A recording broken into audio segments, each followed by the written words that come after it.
Damai sejahtera Tuhan menyertai kita semua. Bagaimana kabar saudara? Saya percaya saudara tetap dalam kondisi yang baik. Ya, kami tetap berdoa saudara supaya saudara tetap sehat, saudara tetap berada di dalam penyertaan dan perlindungan daripada Tuhan.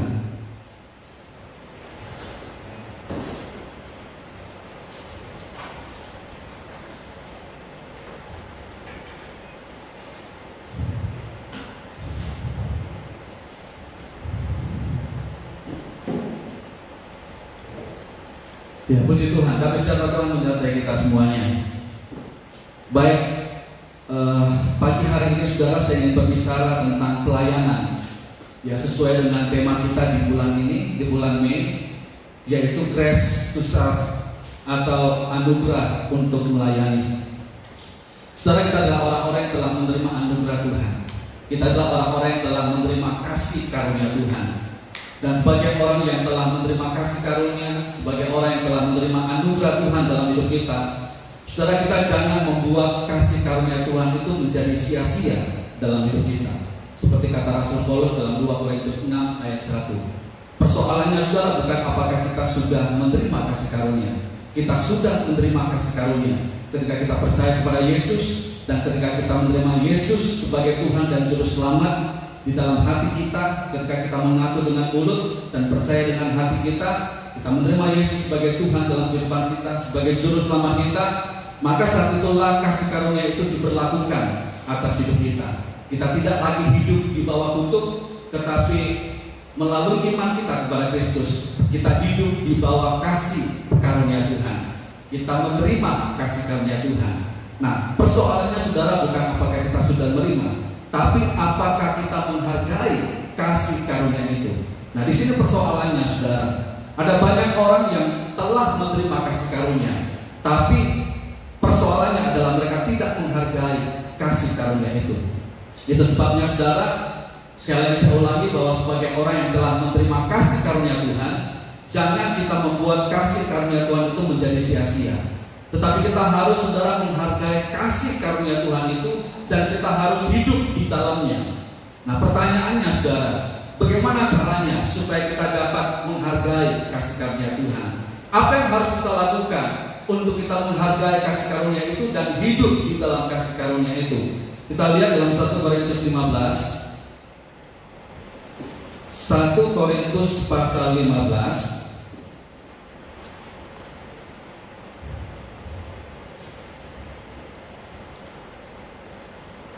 1 Korintus 15 ayat 10. Ya, kita akan baca bersama ayat ini. Saudara dari rumah silakan saudara boleh baca ayat-ayat firman Tuhan yang saya sebutkan. Kita baca dengan iman dan kita menerima firman Tuhan ini dengan hati yang terbuka, dengan hati yang lembut, dan firman Tuhan itu yang akan mengubah kita, saudara. Kita lihat dalam 1 Korintus 15 ayat 10. Demikian firman Tuhan. Tetapi karena kasih karunia Allah, aku adalah sebagaimana aku ada sekarang, dan kasih karunia yang dianugerahkannya kepadaku tidak sia-sia. Saudara, Rasul Paulus berkata, Rasul Paulus bersaksi bahwa kalau dia ada sekarang, itu adalah karena kasih karunia. Dan Rasul Paulus berkata bahwa kasih karunia yang aku terima di dalam hidupku itu tidak aku buat sia-sia. Ya, firman Tuhan katakan begini, dan kasih karunia yang dianugerahkannya kepadaku tidak sia-sia. Sebaliknya aku telah bekerja lebih keras daripada mereka semua, tetapi bukannya aku, melainkan kasih karunia Allah yang menyertai aku. Dalam 2 Korintus 4 ayat 1, kita baca satu ayat lagi saudara. 2 Korintus 4 ayat 1, demikian firman Tuhan. Oleh kemurahan Allah kami telah menerima pelayanan ini, karena itu kami tidak tawar hati.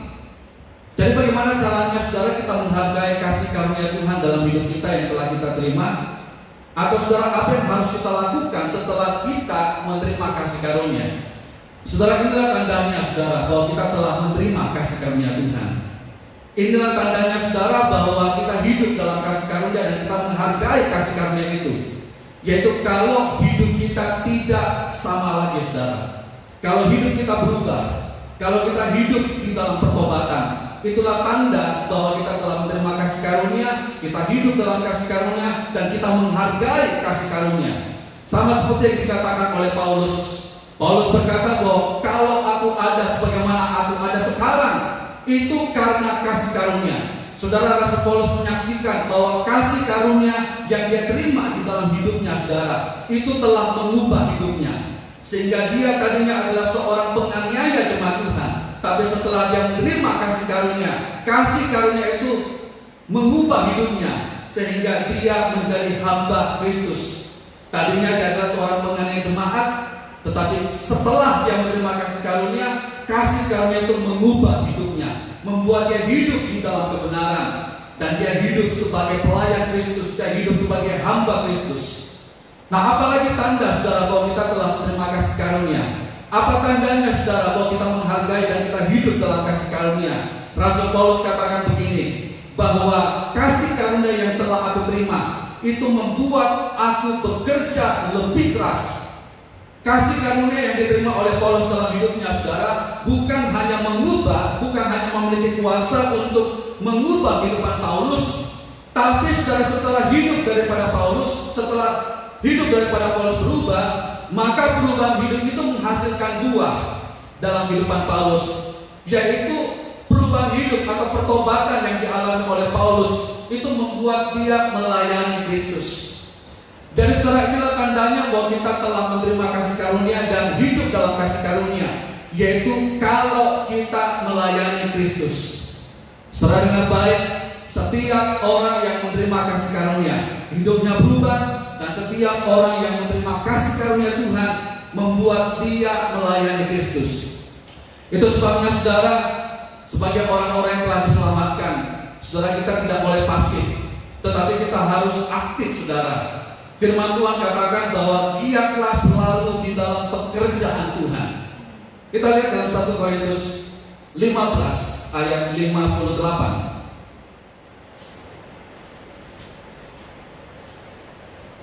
1 Korintus 15 ayat 58. Demikian firman Tuhan.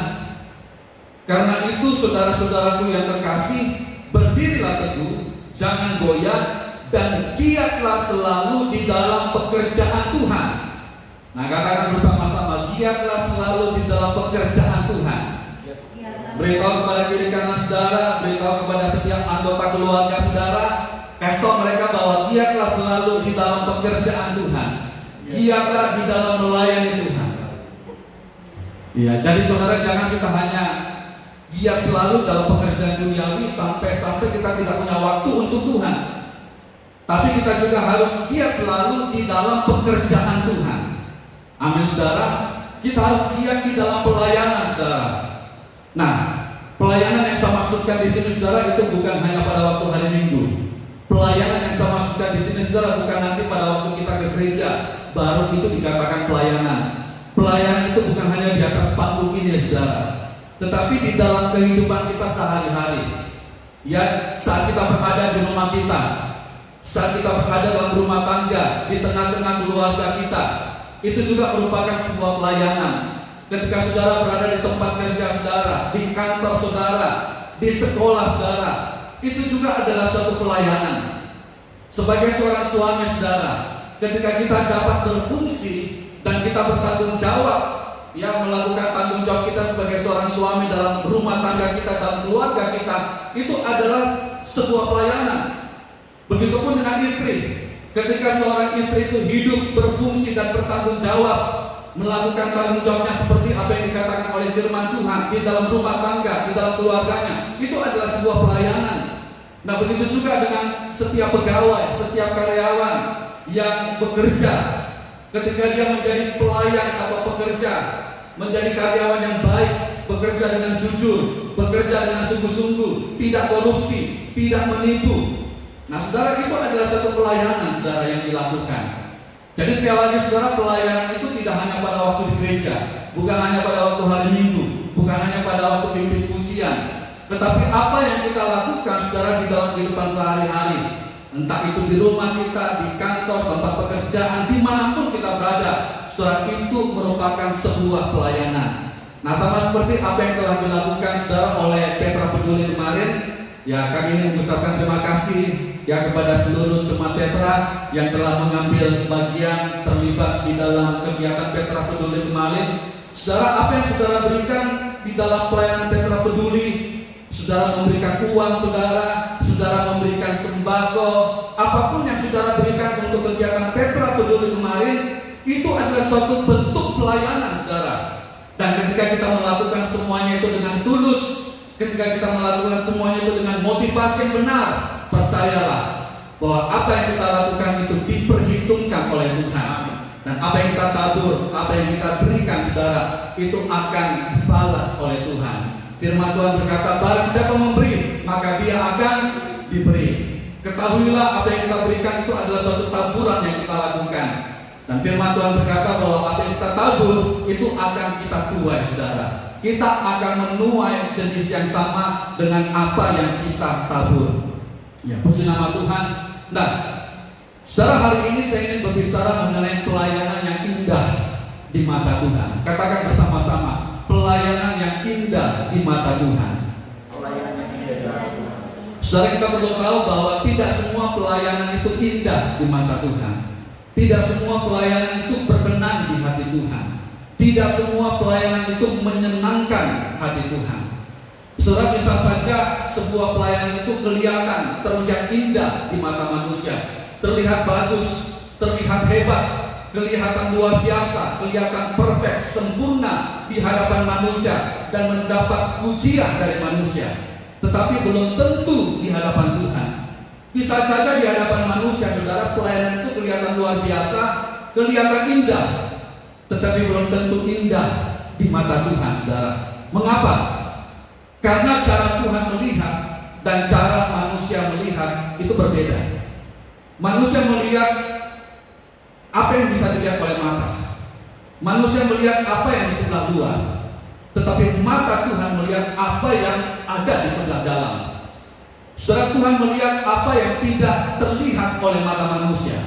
Saudara, apa yang tidak bisa dilihat oleh mata manusia, yaitu apa yang ada di dalam roh manusia itu, apa yang ada di dalam hati manusia itu tidak bisa terlihat oleh mata manusia. Dan itulah yang dilihat oleh Tuhan, itulah yang diperhitungkan, itulah yang diperhatikan oleh Tuhan, yaitu apa yang ada dalam roh manusia yang tidak dilihat oleh mata manusia, apa yang ada di dalam hati manusia, motivasi orang itu, saudara, itu yang diperhitungkan dan itu yang dilihat oleh Tuhan. Kita lihat dalam 1 Samuel 16 ayat 7. 1 Samuel 16 ayat 7.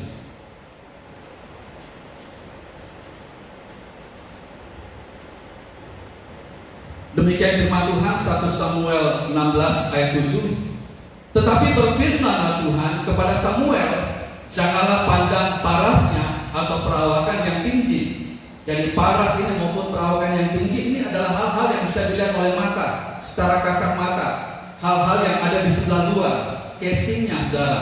Nah, Tuhan bilang sama Samuel, jangan lihat itu, jangan pandang yang di luar, jangan melihat perawakannya yang tinggi atau parasnya, sebab aku telah menolaknya.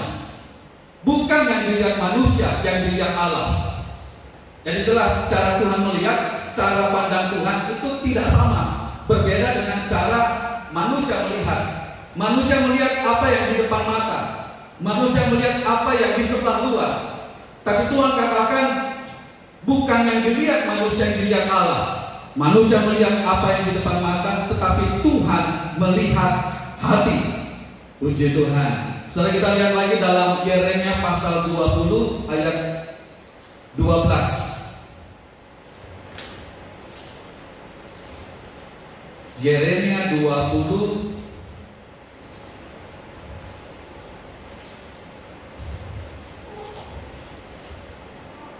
ayat 12, bagian A-nya saja. Kita perhatikan Yeremia 20 ayat 12 bagian A. Ya Tuhan semesta alam, yang menguji orang benar, yang melihat batin dan hati. Jadi setelah inilah yang dilihat oleh Tuhan. Apa yang dilihat oleh Tuhan? Yang dilihat oleh Tuhan yaitu apa yang ada dalam roh orang itu. Yang dilihat oleh Tuhan, yang diperhatikan oleh Tuhan, saudara, itulah apa yang ada di dalam hati manusia. Nah, apa yang ada dalam hati manusia ini tidak kasat mata, saudara. Manusia tidak bisa melihatnya. Tapi apa yang tidak bisa dilihat oleh manusia, itu yang dilihat oleh Tuhan. Itu sebabnya, saudara, Tuhan itu tidak bisa terkecoh, saudara. Tuhan itu tidak bisa tertipu dengan apa yang kita lakukan. Kita bisa menipu, mengecoh mata pimpinan kita. Saudara, kita bisa menipu mata manusia. Tetapi saudara, kita tidak bisa menipu, membohongi Tuhan, saudara. Karena sekali lagi, Tuhan melihat apa yang ada di dalam kita, saudara. Ya, puji nama Tuhan. Karena itu, saudara, saya mau katakan di sini bahwa yang terpenting adalah perkenanan Tuhan. Yang terpenting di sini, saudara, yang terutama di dalam suatu pelayanan itu adalah perkenanan Tuhan. Yang terpenting adalah pujian Tuhan. Nah, ini yang harus kita kejar dan ini yang harus kita perhatikan, saudara, dalam pelayanan yang kita lakukan. Yang terpenting, saudara, bukan apa kata orang. Yang terpenting, saudara, bukanlah pujian dari manusia. Yang terpenting, saudara, bukanlah perkenanan manusia. Tetapi yang terpenting adalah perkenanan Tuhan. Ini yang harus kita utamakan. Ini yang harus kita kejar, saudara. Saudara, apa artinya, saudara, kita menerima semua pujian dari manusia? Apa artinya, saudara, orang banyak berkata kita hebat, kita luar biasa, tapi kita kehilangan perkenanan Tuhan? Apa artinya, saudara, kita menerima pujian manusia? Orang berkata kita hebat, orang berkata kita luar biasa, tetapi Tuhan tidak berkenan dengan apa yang kita lakukan. Tuhan tidak tertarik. Tuhan mencela, saudara, apa yang kita lakukan. Bahkan, saudara, Tuhan menolak. Pada akhirnya Tuhan menolak apa yang kita lakukan. Saudara, bukankah, saudara, ini adalah hal yang paling mengerikan, saudara, di dalam hidup kita sebagai seorang yang melayani pekerjaan Tuhan, sebagai orang yang melayani Tuhan. Dan saya mau katakan bahwa ini adalah warning. Ini adalah sebuah peringatan untuk setiap kita yang melayani, termasuk saya, saudara.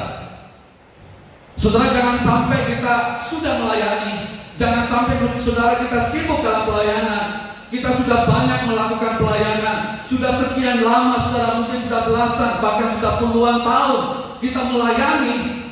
Tetapi kalau pada akhirnya, pada waktu kita berdiri di hadapan hadirat Tuhan, pada waktu kita menghadap Tuhan, lantas Tuhan berkata, "Enyalah engkau, aku tidak mengenal engkau, enyalah engkau pembuat kejahatan." Saudara, bukankah itu ada hal yang paling mengerikan, saudara, dalam hidup ini? Dan sesungguhnya saya beritahu bahwa itulah sesuatu yang harus kita paling takuti dalam hidup kita, saudara. Kita lihat dalam Matius pasal 7 ayat 22.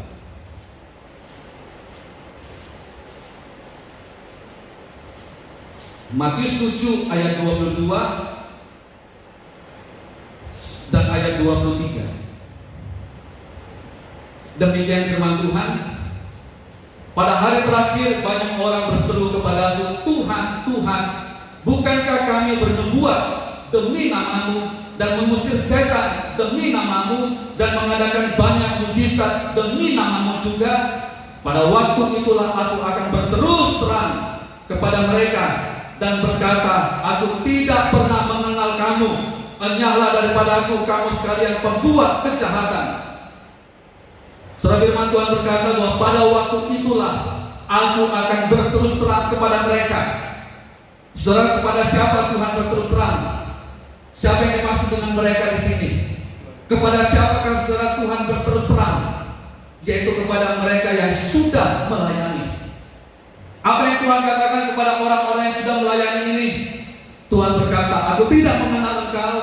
Enyahlah engkau dari hadapanku, kamu sekalian pembuat kejahatan." Tuhan berkata Tuhan tidak mengenal, dan Tuhan berkata, "Enyahlah engkau."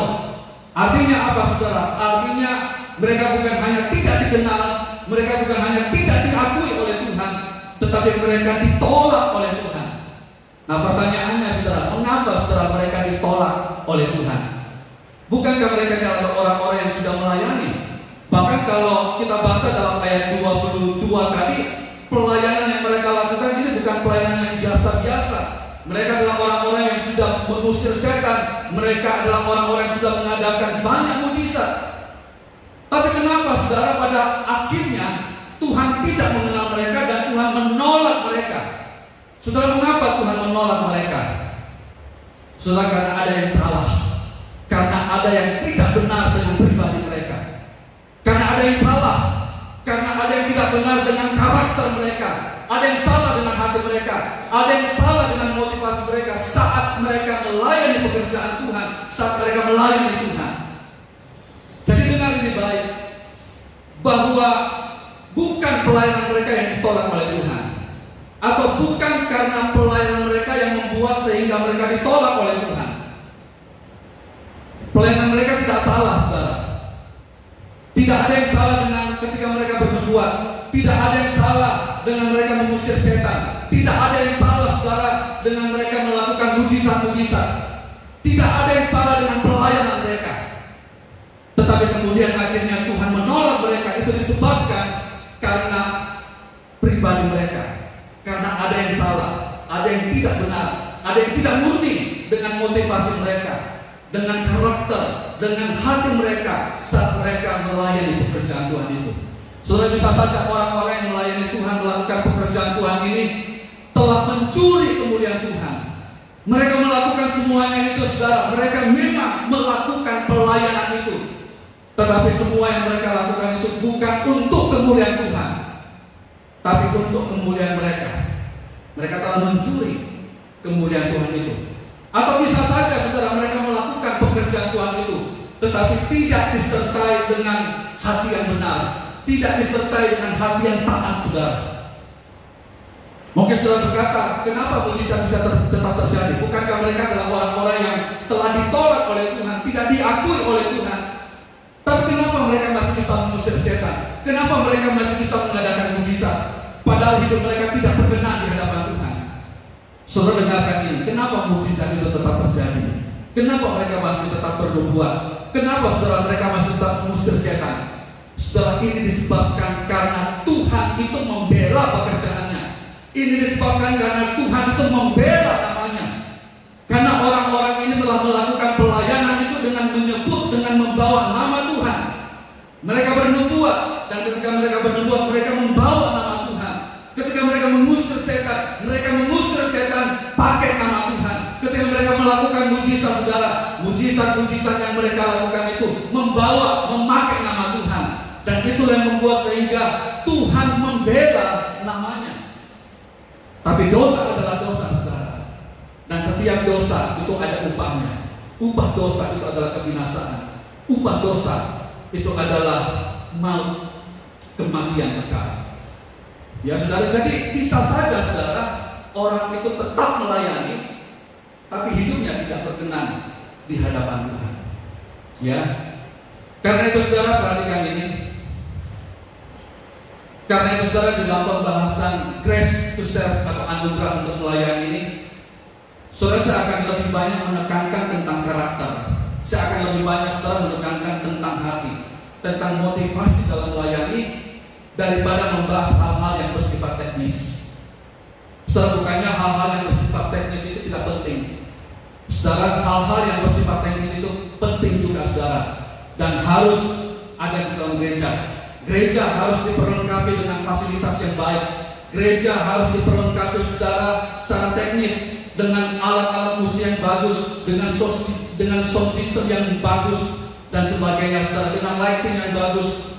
Ya, dan kami berterima kasih, bersyukur untuk owner tempat ini yang telah mendekor, mengatur ruangan ini, memfasilitasi ruangan ini dengan hal-hal yang baik, dengan fasilitas yang baik. Tapi, saudara, saya mau katakan bahwa ada hal yang lebih penting daripada semua itu. Ada hal yang lebih penting, saudara, daripada lighting yang baik, daripada sound system yang baik. Apa itu?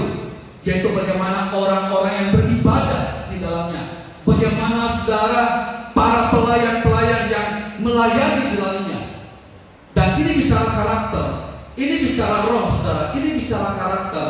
Dan bagi saya mau katakan bahwa karakter ini bicara tentang hati dalam melayani, karakter, motivasi dalam melayani, atau roh dalam melayani. Ini merupakan hal yang terpenting dan yang terutama di dalam melayani Tuhan, di dalam pekerjaan Tuhan. Dan hal ini, saudara, tidak bisa bisa ditukar, tidak bisa diganti dengan apapun, saudara. Tidak bisa diganti dengan hal-hal yang bersifat teknis.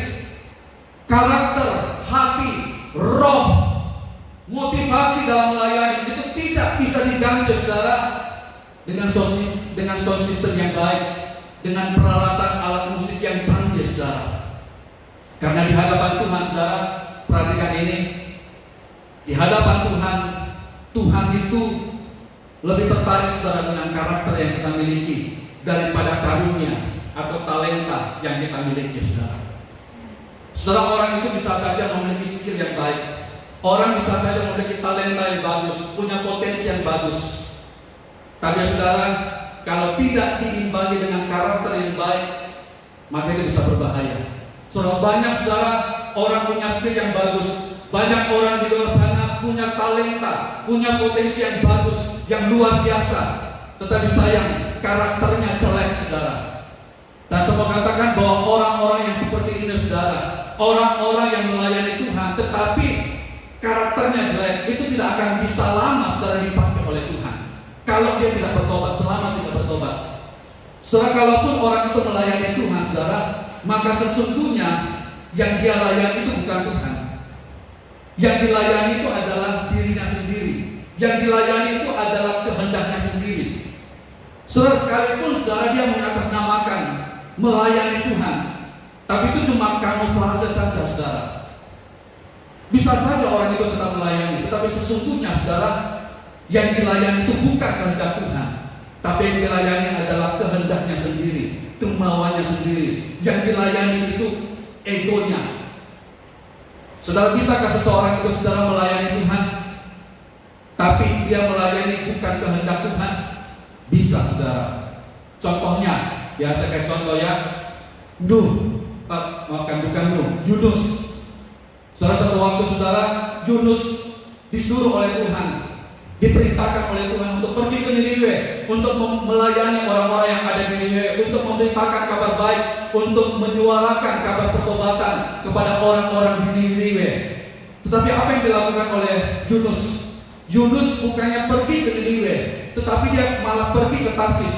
Dia ke Tarsis bikin apa? Dengan alasan yang sama. Dia pergi ke Tarsis dengan tujuan untuk melayani. Saudara, Yunus lebih memilih, saudara, untuk pergi melayani ke Tarsis daripada pergi ke Niniwe. Karena memang dia tidak suka dengan Niniwe. Dia tidak suka, saudara, dengan orang-orang Niniwe. Yunus lebih memilih supaya Niniwe itu dihukum oleh Tuhan. Saudara, apa yang dilakukan oleh Yunus? Yang dilakukan oleh Yunus, dia bukan melayani kehendak Tuhan, tapi yang dilakukan oleh Yunus yaitu dia telah memilih untuk melayani keinginannya sendiri, kehendaknya sendiri. Sekalipun dia pergi ke Tarsis notabene dengan dia berkata melayani Tuhan, tapi sesungguhnya dia bukan melayani Tuhan ke Tarsis, tapi dia melayani kehendaknya sendiri. Kehendak Tuhan di mana? Kehendak Tuhan itu ke Niniwe, tapi dia tidak melayani kehendak Tuhan, saudara. Ya, puji nama Tuhan. Karena saudara, penting sekali, saudara, untuk kita memperhatikan karakter kita, hati kita, roh kita, motivasi kita di dalam kita melayani. Nah, sekarang kita akan lihat, saudara, hal-hal penting yang harus kita miliki, saudara, saat kita melayani. Kita akan lihat hal-hal yang penting yang perlu kita miliki, saudara, di dalam pelayanan. Yang pertama, yang harus kita miliki, saudara, di dalam pelayanan sebagai seorang pelayan Kristus. Kalau kita ingin pelayanan kita itu indah di mata Tuhan, maka hal yang pertama yang harus kita miliki yaitu miliki roh yang benar. Milikilah hati yang benar di dalam melayani Tuhan. Amsal 4 ayat 23 jelas berkata, jagalah hatimu dengan segala kewaspadaan. Kita lihat dalam Amsal 4 ayat 23. Demikian firman Tuhan, dikatakan jagalah hatimu dengan segala kewaspadaan. Saudara, firman Tuhan berkata kita harus menjaga hati kita. Bahkan kita bukan hanya disuruh jaga hati kita, saudara, tapi kita harus menjaga dengan penuh kewaspadaan. Artinya, saudara, bahwa kita perlu memperhatikan hati kita. Jagalah hati kita, perhatikanlah hati kita, saudara, termasuk saat kita melayani Tuhan. Kita perlu periksa hati kita. Kita perlu uji hati kita. Kita perlu introspeksi hati kita, saudara, saat melayani. Apakah hati kita sudah benar? Apakah saudara hati kita sudah berkenan di hadapan Tuhan? Sebab begini saudara, jangan sampai pelayanan kita sudah benar, pelayanan kita sudah bagus, pelayanan kita sudah luar biasa, tetapi rohnya salah, hatinya salah, motivasinya salah, sehingga sudah membuat akhirnya Tuhan tidak berkenan dengan apa yang kita lakukan. Bukan karena pelayanan kita tidak bagus, pelayanannya sudah bagus, pelayanannya sudah hebat. Tapi pelayanan yang bagus dan pelayanan yang hebat itu harus diimbangi dengan roh yang benar, dengan hati yang benar. Saudara, karena sekali lagi saudara saya mau katakan bahwa yang terpenting saudara, yang terutama dalam pelayanan itu adalah hati. Hati itu memainkan peranan penting saudara di dalam kita melayani Tuhan. Saudara, bukan skill, bukan talenta kita, bukan kepandaian, bukan materi, tetapi yang terpenting itu adalah hati kita. Saudara, apa artinya saudara skill yang bagus, apa artinya saudara talenta yang bagus, tetapi saudara kalau hatinya tidak benar. Jadi saudara, sekali lagi bahwa Allah itu memperhatikan, Allah lebih memperhatikan saudara kualitas hati kita dibandingkan saudara skill, potensi atau kepandaian kita. Itu sebabnya saudara di dalam 1 Korintus 1 ayat 27 firman Tuhan berkata di situ bahwa apa yang bodoh bagi dunia itu dipilih oleh Tuhan untuk mempermalukan dunia ini saudara. 1 Korintus 1 ayat 27.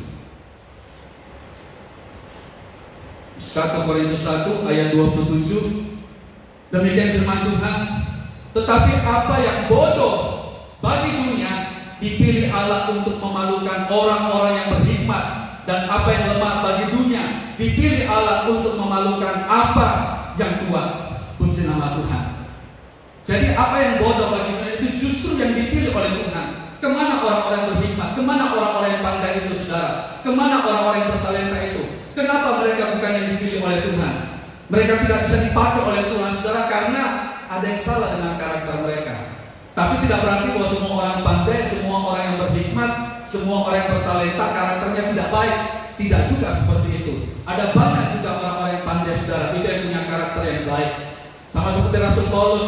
Rasul Paulus itu adalah orang yang pandai, orang yang berhikmat, dan kemudian hidupnya bisa dipakai oleh Tuhan. Tapi sebelum dipakai oleh Tuhan, kesombongannya, kebenaran diri sendirinya, hikmat manusianya saudara, itu harus ditanggalkan, harus dihancurkan terlebih dahulu, harus dipecahkan, harus diremukkan terlebih dahulu. Maka barulah Rasul Paulus itu bisa dipakai oleh Tuhan. Rasul Paulus harus menganggap bahwa semua yang dia miliki itu adalah sampah. Barulah kemudian saudara Tuhan bisa memakai dan Tuhan memilih hidupnya dan dijadikan sebagai alat dalam tangan Tuhan. Ya, saudara, begitu juga buktinya saudara murid-murid Tuhan Yesus yang dipilih oleh Tuhan, murid-murid yang pertama itu, sebagian besar mereka adalah orang-orang yang berasal dari golongan yang sederhana saudara. Kenapa? Karena sekali lagi Tuhan tidak melihat yang di depan mata, tetapi Tuhan melihat hati. Nah, karena itu saudara, milikilah hati yang benar dalam melayani. Katakan bersama-sama, miliki hati yang benar di dalam melayani. Nah, saudara, seperti apakah hati yang benar itu? Saudara, seperti apakah saudara hati yang benar itu? Yaitu saudara, milikilah hati seorang hamba. Katakan bersama-sama, milikilah hati seorang hamba. Saudara, itulah hati yang benar yang harus kita miliki saudara sebagai pelayan Kristus. Di dalam melayani pekerjaan Tuhan, dalam melayani Kristus, maka kita harus memiliki hati seorang hamba. Saudara, seorang yang melayani tentunya dia adalah seorang hamba. Betul? Karena kalau dilayani itu namanya tuan, kalau dilayani itu namanya bos. Tapi setiap orang yang melayani tentu dia adalah seorang hamba. Karena itu saudara, sebagai orang-orang yang melayani, maka kita harus memiliki hati hamba di dalam melayani saudara. Sama seperti Tuhan Yesus. Saudara, pada waktu Yesus datang ke dalam dunia ini, ketika Yesus datang dalam kedatangan yang pertama dalam dunia ini, Yesus datang saudara dalam rupa manusia. Yesus datang sebagai hamba yang melayani saudara. Kita lihat dalam Markus pasal 10. Markus 10 ayat 43. Markus 10 ayat 43 sampai ayat 45. Demikian firman Tuhan. Tidaklah demikian di antara kamu. Barang siapa ingin menjadi besar di antara kamu, hendaklah ia menjadi pelayanmu. Dan barang siapa ingin menjadi yang terkemuka di antara kamu, hendaklah ia menjadi hamba untuk semuanya. Karena anak manusia juga datang bukan untuk dilayani, melainkan untuk melayani dan untuk memberikan nyawanya menjadi tebusan bagi banyak orang. Nah, kita melihat di sini saudara, bagaimana pada waktu Tuhan Yesus datang di dalam dunia ini, dia datang saudara sebagai hamba yang melayani. Saudara, dia adalah hamba di atas segala hamba.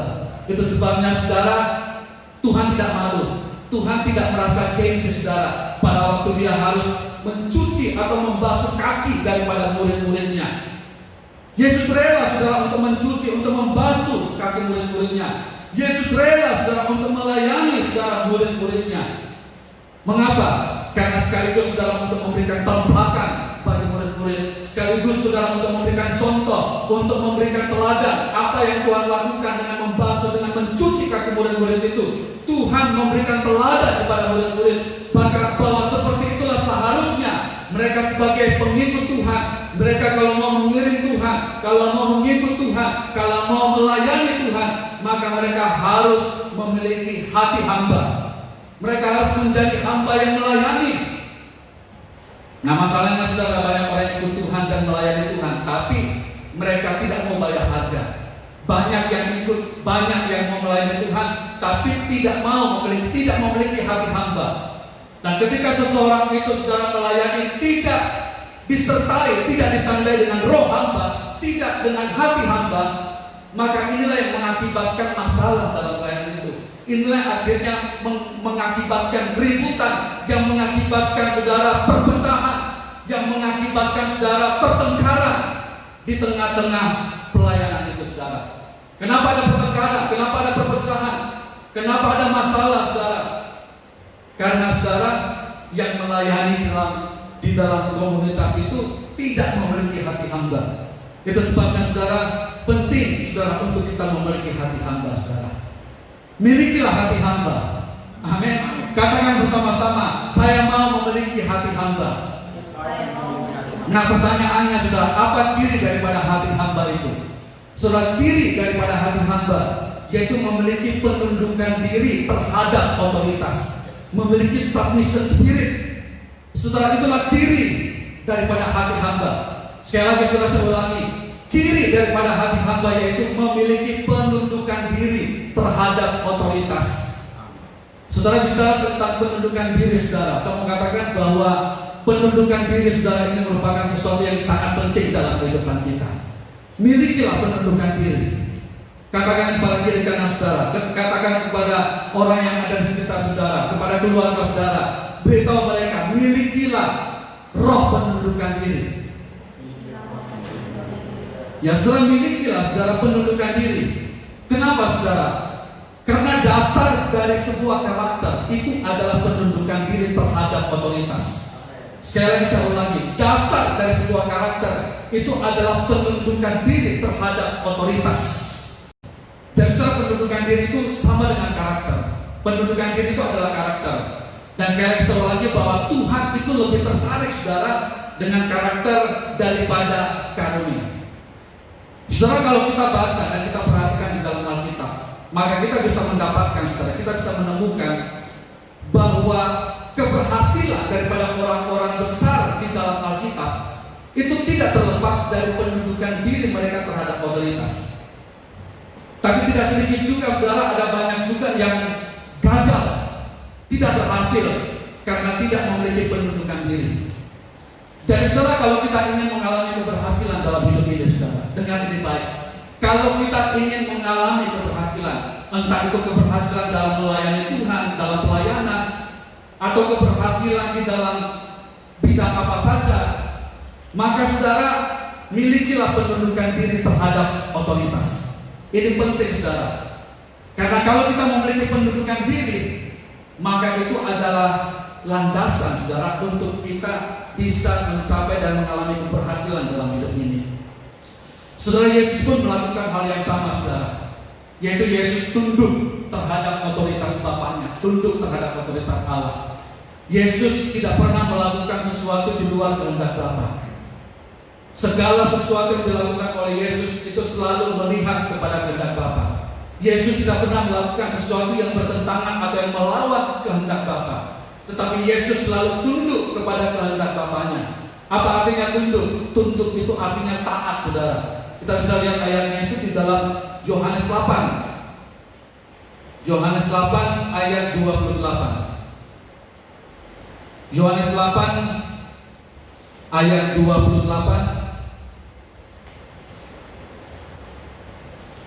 Demikian firman Tuhan.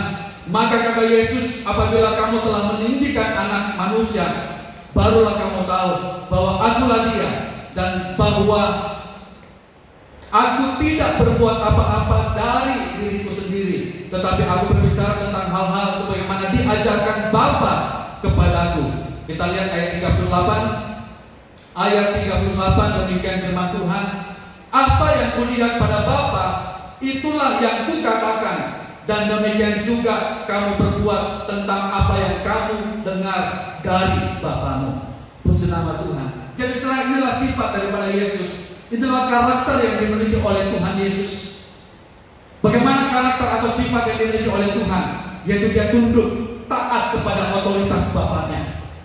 Nah, saudara, sifat atau karakter ketaatan ini, saudara, itu hanya ada pada Allah, bukan pada iblis. Saudara, pada iblis itu tidak ada sifat ketaatan, saudara. Sifat atau karakter ketaatan itu hanya ada pada Tuhan, pada Allah. Nah, begitu juga dengan Roh Kudus. Roh Kudus juga, saudara, memiliki sifat yang sama. Roh Kudus juga itu memiliki sifat taat. Ya, coba kita perhatikan. Siapa itu Roh Kudus? Roh Kudus itu adalah pribadi ketiga daripada Allah. Roh Kudus itu adalah Allah sendiri. Roh Kudus dan Yesus dan Bapa itu satu. Dan mereka memiliki sifat, memiliki karakter yang sama, yaitu sama-sama memiliki sifat atau karakter taat. Yohanes 16, kita lihat Yohanes 16 ayat 13.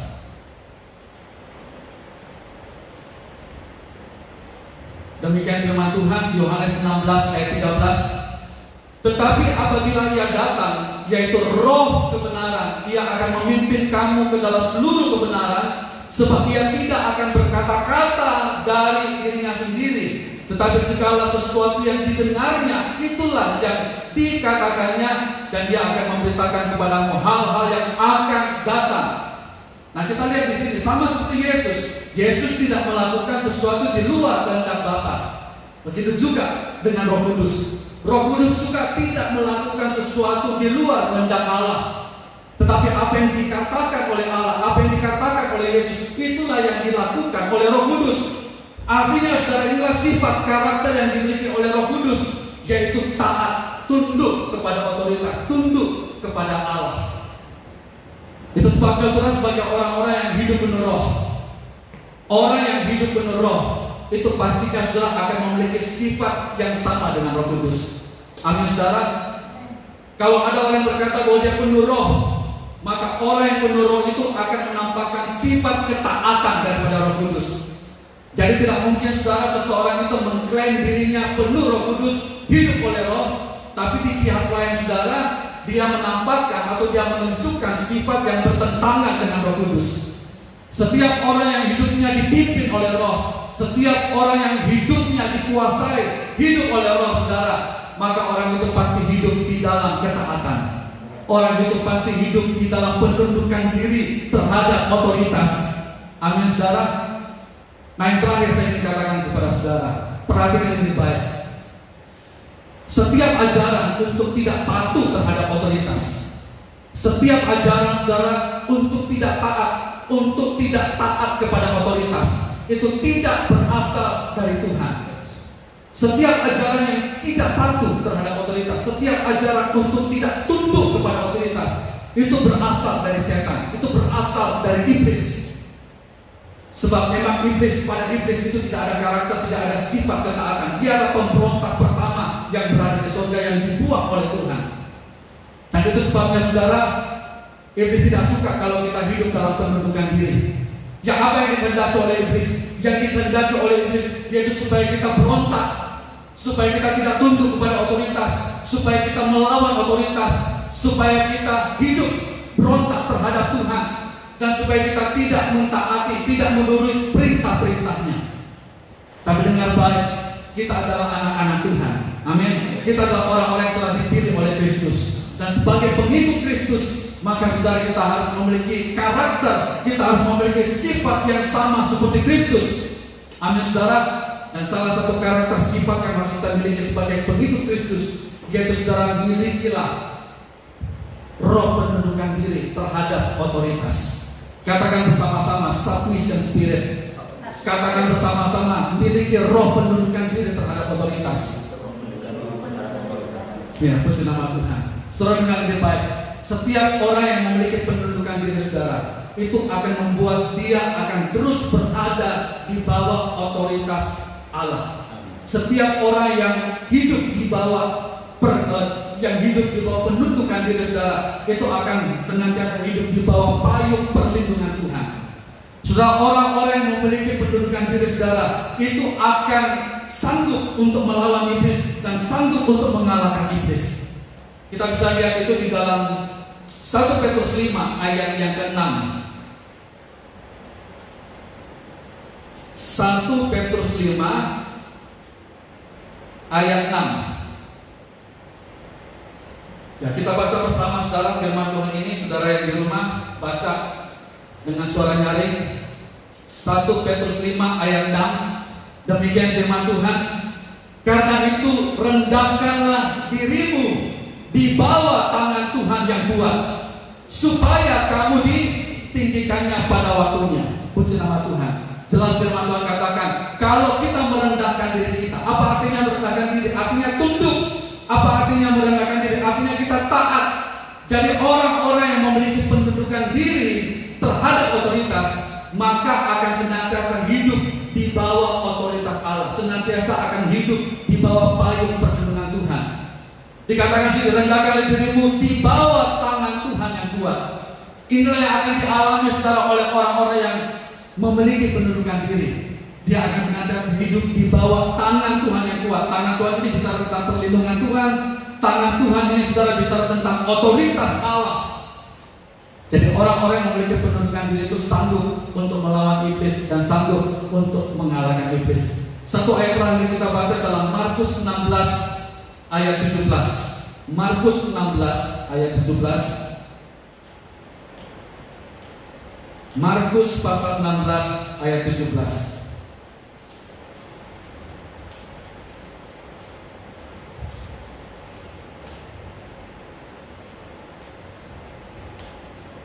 Ya, kita baca bersama Markus 16 ayat 17. 2, 3. Tanda-tanda ini akan menyertai orang-orang yang percaya. Mereka akan mengusir setan-setan demi namaku. Mereka akan berbicara dalam bahasa-bahasa yang baru bagi mereka. Puji nama Tuhan. Saudara, adalah kuasa Allah. Inilah otoritas Allah yang diberikan kepada kita. Dan otoritas ini akan terus menyertai kita saudara, selama kita tunduk, selama kita taat, dan selama kita melakukan apa yang Tuhan mau. Puji nama Tuhan. Amin firman Tuhan. Tuhan memberkati kita semuanya. Kita lanjut minggu depan tentang submission spirit ini, tentang hati yang benar di dalam melayani saudara. Karena ini sangat penting. Tuhan memberkati kita.